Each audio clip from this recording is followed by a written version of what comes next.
Go. Welcome back, guys. Welcome back to the Messy Draw podcast episode something. What episode are we on? Oh, Who's counting? Who's counting? Right. Today we're talking about our secondary school uni experience. We all went to Uxbridge High School. We were all friends. We just want to talk about not really our experience, but maybe give our advice rather than talking about our personal experience. I think that's major in secondary school is bullying. What advice would you guys give to someone going through this situation? when I look back on my secondary school life, all I remember is the fact that I was such a pushover. I let people treat me like absolute shit. I don't know why people do that. Like, if someone talks to me like that in this day and age, I would not stand for it. So, I don't know, if you're in secondary school and you're watching this, I just want everyone to know that you can stand up for yourself. And if you lose friends over it, fuck it. Like, you probably won't speak to them in 10 years' time anyway. That's true, but because you're in secondary school, that's such a big part, having friends and being like... Yeah, like when I was in secondary school, I think one of the reasons why I didn't stick up for myself as much as I should have is because I was afraid of losing friends. But look at me now, I'm not friends with those people that I was scared of losing. So, no. I don't think people don't stick up to their bullies not to lose friends, but it's actually a scary thing to do. Like, I was always... What friends are the bullies though? Because it sounds... That's what I'm saying, it's different. My bully was someone that was part of, like, people I was friends with. That's a different story. Do not befriend your bullies. But I was also racially bullied against someone that wasn't my friend. So I've had it all. Because when you're a kid and like you're at school, your bullies seem like so much bigger than they do now. When you look back on it, you're like, I don't know, are we bleeping out swearing? Say what you feel, say what you mean. Why the fuck did I not say something back then? But that's now us having grown and gained confidence and become better people and discovered what we stand for and what we didn't stand for. Whereas then we didn't know shit and we were like, what, this fucking bitch is like calling me out on my monobrow, bruv, I'm gonna be ugly for the rest of my life. It's really not how it works, you know? Like, it's really not. Things change. Like, what happens is the things they bully you about, physical appearance, race, whatever it is, that stuff gets better, or you learn to realize it's not something to be ashamed of. Oh my God, you know what? I like how you say that, because I remember in school, I've always loved my Afrobeats, but they were not the thing back in school, back in 2009, 10. So if someone was like, can I see your music? I would be like, God, I've got Afrobeats on there, they're going to laugh at me. And now I don't go a day without listening to it. So what you just said is so true. The things that you're embarrassed about or what someone could bully you for, Exactly. It's something that you grew up with. I can't relate. I'm still very much embarrassed by my music taste. I have a K-pop phase, and to this day, if someone wants to see my music, I'll be like, I've got Korean music on my phone. Don't touch me. Yeah, but I saw your tweet the other day when you was like, you used to be like embarrassed about Asian food, and you was like, you can't believe it. Yeah, I was racially bullied, and on top of that, racism against South Asians is really, really, not just South Asians. In secondary school, racism was so casualized.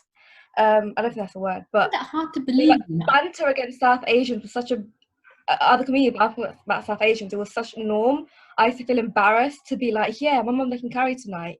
When in fact, that's the best food ever. My mum makes it amazing. And to this now, I'll go to work with leftover curry and eat it. And all my co-workers are like, oh, that's so nice. I wish I had that. Back in the day, I was embarrassed. Because of I had comments about Asians a lot. How could you not have? I don't know. Just maybe never. You never had comments about Somalia. No, the Somali boys. No, the Somali boys, and they had their thing, but it was more of a banter rather than racial abuse. Well, Arif was telling you it happened. Oh yeah, well, everyone tries to fit in. I think the pressure, whatever it might be, you might not want to fit in with the big crowds, you might not want to fit in with this, but everyone tries to fit into something, however big or small it is. Go on, Gross. Why are you smiling? Just remembered in year 9, everyone, you know, all the, I don't know if I can say I know this, but all the white girls used to carry this bag. I think it was called like False boutique. oh, Cool Boutique. Oh my god. And I just thought it looked so cool. And my older cousin, who was like 19, had just bought one, and she'd come around my house with it. And I was like, I have to have one. I think the British education system, and I hate, like, can't believe I'm saying this, should be more like an American system. In America, everyone does everything. Even at university, you take, what do you call it? You may major in something, but you do everything and you get tasted for it. And then you pick, literally. In here, if you didn't do good in, let's say, biology at year 11, that is it. Your chances of ever pursuing a career in medical, whatever it might be, done, dead. Mm. Whereas in America, I think that you only need a credit. You just need certain number of credit, and you can literally go and study anything and everything you want. You're not tied to this. In A levels, once you do, what is that? Whatever you do, that is what you're going to study at uni. Yeah, and I think I have a problem with that. And with GCSEs as well, the way that you pick them is like they had them in like categories. Like you had PE, music, art. You can What only if I wanted to do all three of them? You couldn't. And I have an issue with that. Like, I think it should be different. I think it's a lot of responsibility to put on 14-year-old's shoulder what you want to do with the rest of your life. Got it. I'm 24 and I still don't know what I want to do with my life. I couldn't decide it when I was 14. I can't decide it now, but I had to. Right, we were picking our GCSEs 10 years ago. Oh my God. That's mad. Did you guys base it off anything? Teachers, friends? Or did you guys just actually pick your GCSEs because that's what you enjoyed? Well, my mum was sat next to me, so I had to do the See, one. that's the thing. Oh my God, let's talk about African parents picking everything for us. I know for a fact I picked history and them lot because it would make my dad happy. So I honestly, it wasn't about friends or teachers. So my mom was like, well, that looks good. That will get you into better university. This looks good. This will make you athletically better. You choosing this. That's like most people though, no? They get pressured by their parents to go down a certain path or be a certain thing. And I think that's why some people end up depressed during the A levels and during uni, because they're not really doing things that they have a passion for. They're doing it because it's expected of them, or because it's what society expects of them. That's the way you're supposed to be moving. I have a lot of Asian friends, right? And all of them had to get into some sort of medicine. Or well, if couldn't do become a doctor, dentistry. If they couldn't do dentistry, they had to get into opticians. It was had to do something to do with medical, whatever it might be. There was just no other. Oh, you could be a lawyer or an engineer, but there was just no room for anything else. To become a musician, well, bury that dream. And it was just really heartbreaking because the parents have such huge. They do, but I also think teachers can put people off. I think some teachers will be like, are you sure you can manage to do this subject? And it's like, I don't think it's a teacher's place to make I remember that. I can't remember what students face a lot more. But I want students. Go on, sorry. Black students get talked out of choosing topics because the family think you might not be able to handle it, or your home situation might interfere and this and that. And that's why Black students get predicted lower grades than their actual grades, because the teachers don't believe or have enough faith in the students' ability. They just think because you're poor, you're this, you don't have a father, that all of the stereotypes they put in place. Just second language. Yeah. They just undermine a lot of. Yeah, they just, honestly, Black people face that crazy level. Grover, what are you going to say? Yourself. When the stupid teacher tells you, are you sure English is my first language? Tell her, show me what language you can speak as well as I can speak in English. Seriously. Gross? Well, I just remember that when I did biology I took 5 A levels at first. And I dropped one of them because my teacher was like, oh yeah, I don't think you're doing that well in it. And I'd basically gotten a C in an exam. And she was like, if you're getting this now, imagine in second year. And so I ended up dropping biology because like my teacher just didn't feel like I'd be able to do the following year. And now when I think about it, I think, man, I was doing five A levels and I was still managed to do okay. So I think I should have just kept on doing it on and just retaken the exam or whatever the following year. So I think teachers don't realize how much power change your mind like that, because they're much older. You think, yo, this person's a lot cleverer than I am. This person knows better than I do. They can absolutely choose to like incite and give you confidence instead of being like. But instead they tell you something and you drop a whole subject and a whole career path because of that. And this is advice for anyone whose English is not their first or mother tongue, whatever language it is. Do not underestimate your language. Always take your language, GCSEs and A-levels, because it will contribute to UCAS points. It doesn't matter how little people speak it, there is an exam paper somewhere. Yeah. Tell them you want to take your mother tongue as your GCSEs and your A-levels. It will help. Can it be any mother tongue though? Yeah, because I was gonna say this. I'm Siliti, yeah. So I applied to do my Bengali GCSE, and I sat in the seat ready to be like, you know, A, B, C, and they started speaking to me in like, I think it's the official dialect of Bangladesh. I'm not sure, but like, I think it's called Shuddha Bhasha, and I can't speak that. It sounds like a foreign language to me. I can understand it, but I can't speak it back. So I was just sitting there like making up what little words I've learned from hearing my uncle who's from there speak. So if you're from another country and you're planning to do your language GCSE, make sure you inquire about what dialect they're going to do, because they might not do the dialect that you speak from your country. But I still got a C, so I did Somali and Arabic. How did you do it?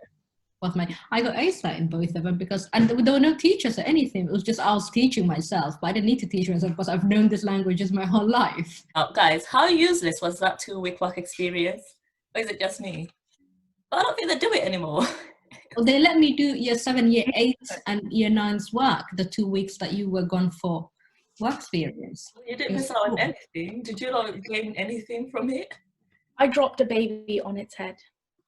Actually dropped a baby on its head. Like, and when I say a baby, I mean, she was young, man. I think she was like 4 months, 5 months, like really young baby. And I was like, it was at this nursery school local to my house. And I went in and they said I could go in and watch this bunch of babies in this section of the nursery. And like this kid, I picked it up and like, he dropped on a toy and he got a little red mark here, and I was really upset. And the teacher or my mentor or whatever came in and she was like, "Oh, yo, you can't do that." And I was in the middle of my work day, and I just walked out. And I was like, because I was so upset, I walked out in the middle of my work day of my work experience. I came in the next day and I was like, "I'm so sorry, blah blah blah." Yeah, I dropped a baby. I don't know why I went to a nursery. I didn't even want to work with kids. I don't know why. Yeah, and that's what I'm saying. That's why all these things are too young to be putting on 14, 15-year-olds. Yeah, like you just be like, yeah. I understand they could secure the experience for you, but instead you have to, when you go out and look for something, you end up securing some bullshit like watching babies. Right, guys, let's move on to uni. The best time of our life. I mean, I couldn't even say that with a straight face. You know what? Let's give uni its credit. The first year of uni was the highlight of my life. I could go back in a heartbeat. If someone asked me, let me choose a year of your life you'd rather go to, I would say, put me in the first year of uni, 2014 to 2015. I think I had too much fun, though. Every night. A bit too much. Let me tell you, people going to uni, Freshers Week is Freshers Year. I remember doing my one of my essays that was due on Friday, and I decided to go out Thursday night because that was our uni night, and coming home like not in the mood and finishing my essay and submitting, and I still got first for it. I was like, how did that happen? No. The grades you get in first year and not what you're gonna get for second. Don't get used to them. They're not a true reflection. In the park. And then second year of uni. Well, Sharon, take the wheel. I think we should all take the wheel second year. Right. Are we gonna jump straight into depression? No, I think let's talk about the Isn't that how fun. secondary started? We all We're gonna- suffered. Yeah. We all were going through it, and you will too. But it's okay. We made it out the other side, and so will you. Big bouts of like loneliness, or really big bouts of like where you're really unsure of who you are, because sometimes when you're around your family all the time, they give you like a form of self-identity, and then when you're at uni, you suddenly don't have that to identify with, and you have to make yourself a whole new identity. And like in first year, you're too caught up in the fun to realize, but by second year, you're like, fucking hell, like who You am I without the part? Yeah. You don't without have the what ways made you who you were for 18 years of your life. You're not in the same environment. Yeah. Everything is No. You don't have your family, friends, your home. Every single thing is new. And a lot of people reinvent themselves, right? A uni is a brilliant place to just drop the things maybe you don't like about yourself, pick up new habits. No one knows you. It's a fresh book.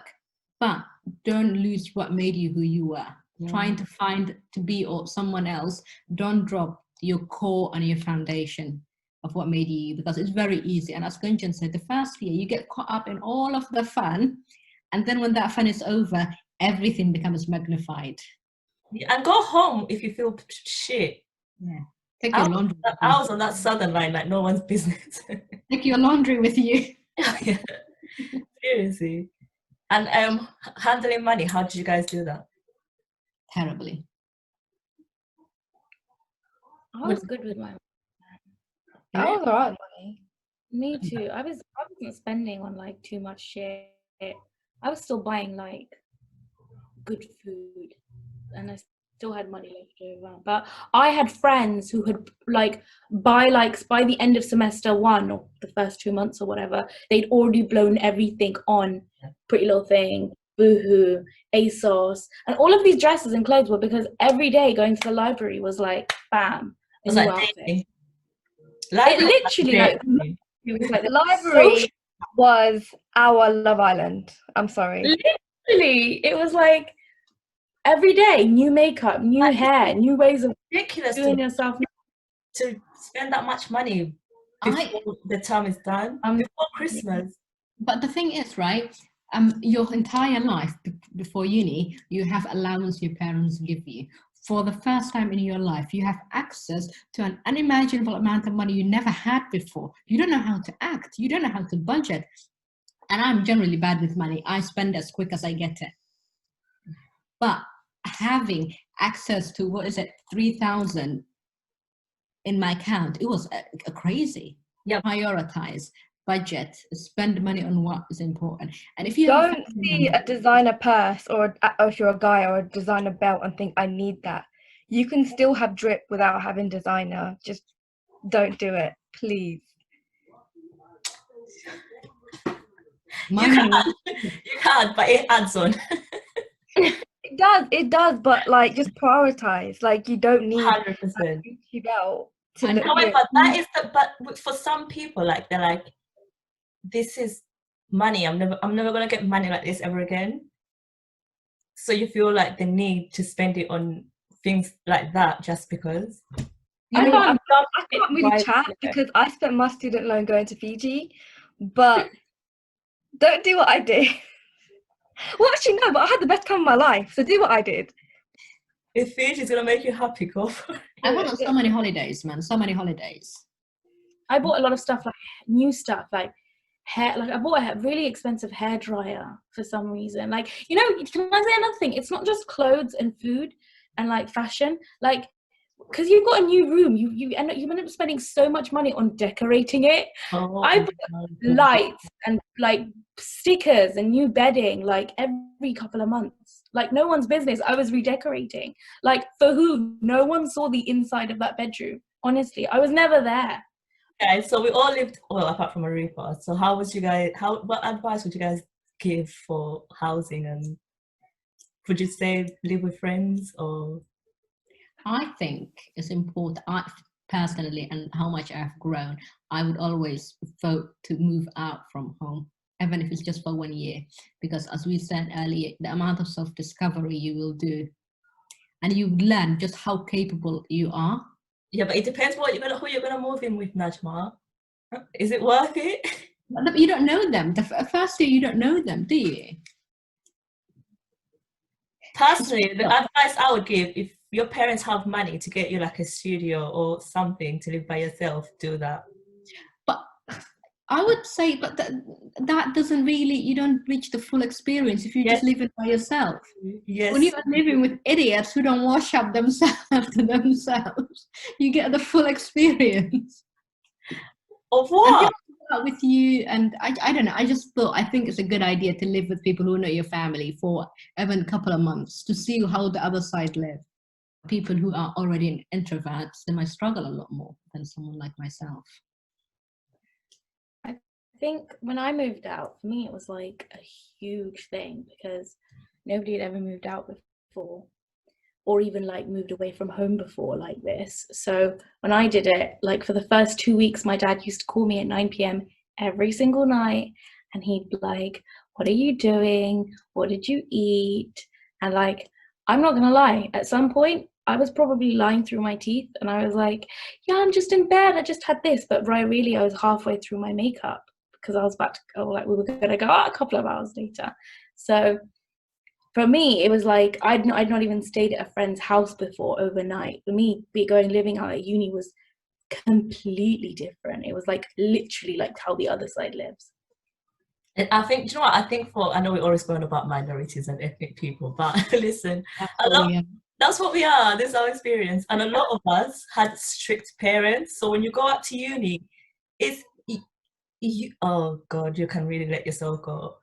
Yeah, you can. And sometimes it's not even run wild, like yeah. My unit yourself. near Bristol, right? And Somali people, everyone knows Somali mothers are strict. I, on the other hand, had a very different experience, as you guys know. But when I was at uni, there was the Somali girls who would come from Bristol Uni. They would come to Bath, and I kid you not, we were out in a queue for a club once, right? And I'm there queuing with my friends, and these girls wearing their hijab and everything walked past us, and I'm like, oh God. How disappointing of a child am I to my parents? Look at my peers.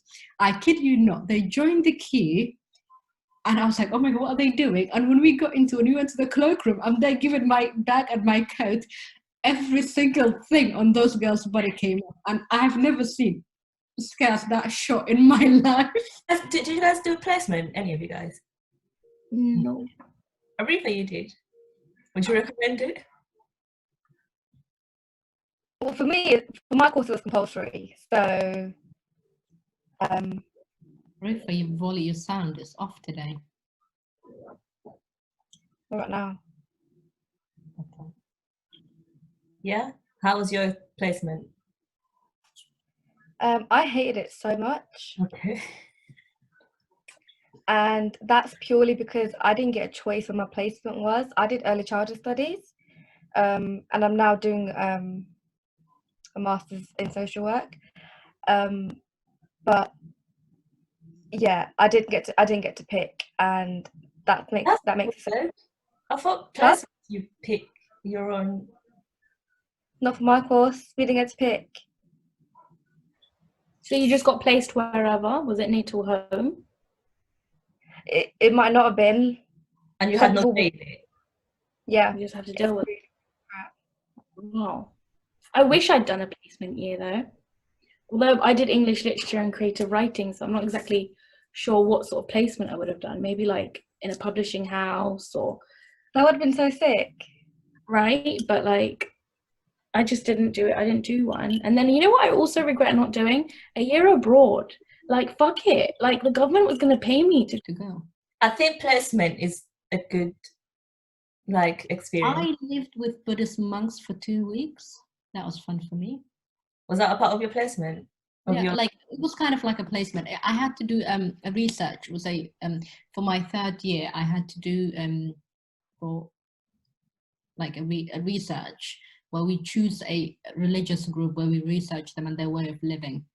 And most people chose and you couldn't choose the religion you came from, so you had to choose something differently. And so I chose this Buddhist society that lives in Lake District, and I was there for 2 weeks. It was very fun. Enjoyed it. Pretty cool. That's cool. Yeah, and I came back vegetarian, and I was vegan for 6 months after. Oh, is that why? Because they don't eat meat, and I was like, "This is it. I am tanned." Yeah, I regret not doing my placement though. But everything was too far, and I saw quite a few that was unpaid as well. I think unpaid anything is just out of order. It's illegal. It really should. It's disgusting. It's exploitation at its finest. Was yours paid? You what, a whole year and it was unpaid? It wasn't a whole year. It was 100 days. I don't know how many months that was. 3 months and 10 days. 3 months. Yeah. I could do 3 months. 3.5 months of unpaid. Did they at least pay for your travel? Uh-uh. Did you get meals there at least? Uh-uh. That's why she paid it. Okay, now that's like I get it. And now, like, I get it. it's not fair that I wasn't paid because I had a job that was paying me. It wasn't related to my uni course, but I was earning money through something. Nah, that's out of order. You need to pay people, man. Guys, I picked my modules based on assignments because I didn't want to take exams because exams give me anxiety. Come to find out, so do assignments. No, I think no. You should go for assignments if you're a very disciplined person. Yeah. If you can, You're organized. yes, set yourself a task. Don't wait until the very last second to drop your things. Not ready to pull all-nighter. If you are organized and disciplined, go for it. If you are a lazy bugger like Sharon and I were, who would wait until the very last day to submit an assignment, then maybe for the exams. But I think mix and match. So in my undergrad, it was all assignments. I hated every second of it. I thought it'd be easier because looking back on A levels and GCSEs, I hated exams. I despised them. But for my masters, I have done I mixed it was mixed and matched, and I think that's a lot better. Oh yeah, for my masters, I'm doing like I did exams and assignments, and I think having those two broken down is so much better. It just, I feel stupid for not having the option in the first place, but that's my recommendation. What I did was I didn't pick them based on whether they were exams or assignments, but in first year, like for some reasons I had loads of modules available to me. So I did like one in history and one in media and one in like business. It was really weird. I did mix and match stuff, but I preferred assignments way more than exams. And exams were just like I can't even count the number of exams that I like either didn't attend or like had to walk out of like 10-15 minutes in because I felt so like anxious, and then I would get like a note because obviously my like whoever I was dealing with there, sorry, there's a fly in my room, like a huge one. Yeah, my room as well. Yeah, so and it's like right there. What the fuck? I think it's because we've got all the lights on to get all the good lighting. Yeah. So what was I talking about? Exactly. Yeah. Oh yeah, I used to get so anxious that like I just used to walk out like 20 minutes into the exam because I just couldn't handle, like, because I was surrounded by like 300 people just scribbling away and like that heightened feeling of like ugh. But yeah, so my teachers used to let me do them in a private room because I couldn't handle it. I remember my geography GCSE, I threw up and I cried because I was so nervous before I even started. That feeling is real. Was it school? Yeah. I cried and tears coming out. We weren't even given the paper yet. And I wanted to stop that from ever happening. And at uni, like Sharon said, I purposefully chose just assignments. But there were 2 modules that we had to take them, and there were exams. But I really enjoyed those because I cannot not go to my exams. I would die there, but I will get there.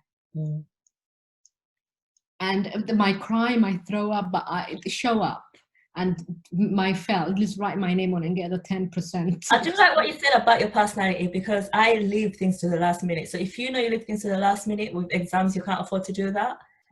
Pick exam. Just have a balance, but pick exams. Do not pick assignments because you think you're going to have all this time in the world. And My you don't. postgraduate, I had exams for everything except from one, which was we had to choose whatever we wanted. But everything, all of my law, they were all exams. And boy, oh boy, I was like, that's that. Once it's done, it's done. I don't have to worry about it or try to get extension or whatever it is. Finished, walked out of my mind. Whereas assignments, I worried like until the very last second. I'm like walking zombie, pulling all. I pressure. Yeah. Always thinking about it. Oh my God, it's due in 2 days' time. Oh my God, it's due in a week. Until the very last second. But the exam you revise, you do it. Do you know what's weird for someone who hates exams? I always do better in exams than I did in my assignments. Because really. you're not pressured into revising. This one is like, I'll do it later. I actually can memorize things really good. I didn't realize that till third year, towards the end, and I was like, well, too late. But yeah, I look back and I was like, every exam I've done really well compared to my assignments. But I will pick exams of assignments. One more tip I'll give is, personally, I got an extension on I think every single assignment I ever did ever in uni. And you have to be creative with them. So don't be afraid to spice up your stories a little bit. Like, the extensions help. how can we forget group work, guys? Advice on everyone's faces. Everyone's face is like, let's skip it. I hate group work so much. People can't even like decide together. I don't understand how people have such bad time management. If I say a week from now, and they don't turn up and they don't say anything, and then on the day they're like, "Oh, so what's my bit?" Do you know what I hate, Arifa, to that? Things that you could send in an email or in our Facebook group chat. Why are we meeting up for it? Why are we meeting for it? Like, why couldn't you send it? Never ever request a meeting for what can be an email ever. And this goes to people who work. For me, my biggest problem wasn't even people not showing up or whatever. That was like, that's that some people don't have, whatever it is, I dealt with it. But my absolute biggest problem, and as an ethnic person and as a woman, was a pet peeve. I will do all of this work, right? All of this work. This white boy whoops in last second, says, "Oh, can I see it?" Memorizes everything, and literally, do you know how many times that happened to me? Everything. I'm like, who the fuck are you? They dominate the whole presentation. Yeah. I hated, and absolutely hated, being put with a white boy to do a group work. I have done all the work. I had done all the research. I typed all of this, and now you are here taking credit for all of my hard work. But the good thing is, everyone gets given the same mark. And unfortunately, that doesn't end at uni. The thing that I hate the most about group work, in relation to what Najma just said, is when I know what I'm talking about and I know what I'm going to say, and it's all like written up there clear as day, and then a guy that's in the group will like read what you've said and try to mansplain what you've just said or what I've just written, and it's like, I know what I'm saying. That's why it's here. I don't need you to break it down, make me feel like you're explaining it to me. I know what I'm doing. And it happens a lot. Men mansplain so You know often. what really interesting fact I read the other day, 60% of men that apply for jobs know they're not even qualified when they apply. Yeah. And only like, and the amount of women was like 17-18% of women apply for jobs that they're not qualified. And it's that situation where men just come in and they're like confident. And that's so true. I was like, I think I was the only black person, and the only other person of color was this like Asian boy. They were just white boys. There were like 3 girls. And you say the exact same fucking thing, right? I just put in a simpler English that everyone understands. This idiot swoops in and says, actually, I don't think that, says everything I just said, puts it in a longer words, and I'm like, no. My issue with group work was not anything about anyone personally. It's just that, I live things last minute. And if you're working with people, you're either being rushed or you're being slowed down, and that's the issue I had. Anyway, let's end it off with our degrees. Is anyone using their degree?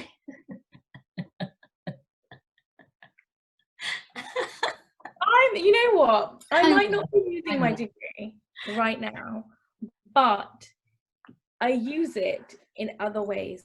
I use it for pleasure. What I did and what I learned at uni, like I did half my module was creative writing, so it was like poetry and playwriting. I do that for pleasure, and I might not use it as my primary work, but I can't imagine having done anything else. I went into my degree knowing I will never do anything. My undergraduate, I went into it knowing that I will never get a job out of it. It was straightforward. We were told, unless you become a writer or a teacher, there's nothing else here. Damn. And most of us went into it because we just enjoyed it. And it made me a better person. It made me more intelligent, which is what the education is for. It made me a lot more tolerable. It made me, yeah, I would recommend it. If you enjoy it, if you love it. Not using mine, and I don't intend on using mine. Yeah, because I realized I can't. I realized I'm more practical than being in an office, than same routine. After a while, you feel like this can't be my life. And I also don't believe in having one job. I think we're so much more than one job. I think every single one of us have things that we're interested in, and we should absolutely explore. But our generation and every generation will follow probably be the same. People are no longer staying in jobs for 20, 30 years until they retire. People are creating portfolios. People stay in a job for 3-4 years, move on to another. Yeah. Like one other days where people died where they worked. And I encourage it. And you know, if I end up in a role that's more practical and that's not for me, I'll leave that as well. There's no shame. Like I can't spend my life behind. No. Yeah. Like I don't think at any point I'm ever going to be in a job where I'm going to be like, this is where I want to be for the rest of my life. No, because we grow up, we develop, and we find new interests, and exactly, there's new things to do. So rather than looking at it as this is it, it's more of a let me explore this and we'll see where it takes me, you know, or what I just once met. And we shouldn't be ashamed for that, because people say that millennials are unreliable. No, we're not. We just have what we want, or you know. But capitalism doesn't like workers who know what they want and their worth. This sounds harsh, but the older generation are dying out. We're the next ones to take over, so they're gonna have to get used to it. The employees can hate you for job jumping, but at the end of the day, who else are they gonna hire? We all do it. Like